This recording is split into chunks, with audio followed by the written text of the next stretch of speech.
Roxom Farabougou ndeysaan Birne Farabougou le petit frère de Itel Mobile ndeysaan doomu bàyyi Sall Ngari production Roxom Farabougou mooy samp béjjën noonu de waaw waaw fi ci kër Mor Samb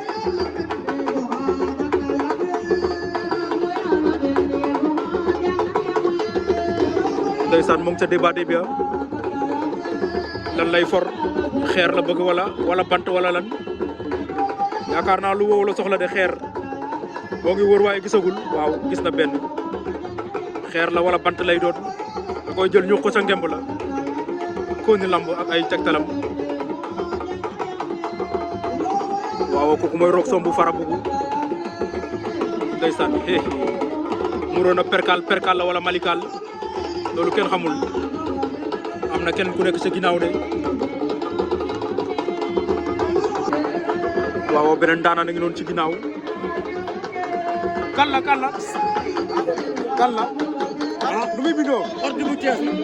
Thiès aca ordi bu Thiès ordi fi nga jógee sori na de Thiès ndeysaan waaye noonu la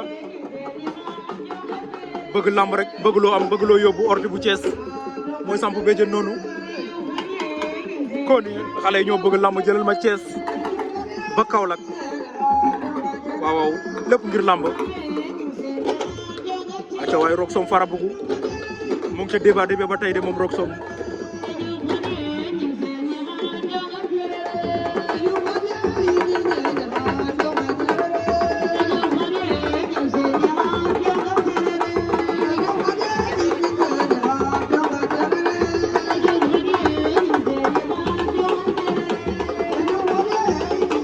waaw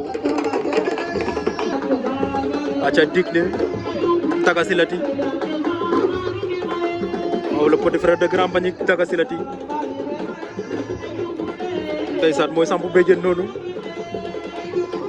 dik ne bu Taga Silati waaw mag jàng noonu toog di star lu noonu ndeysaan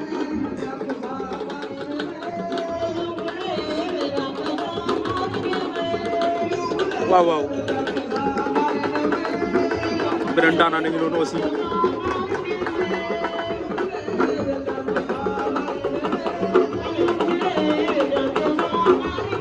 waaw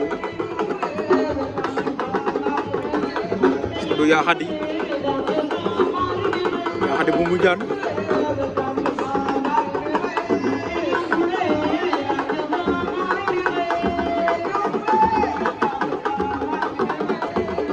waaw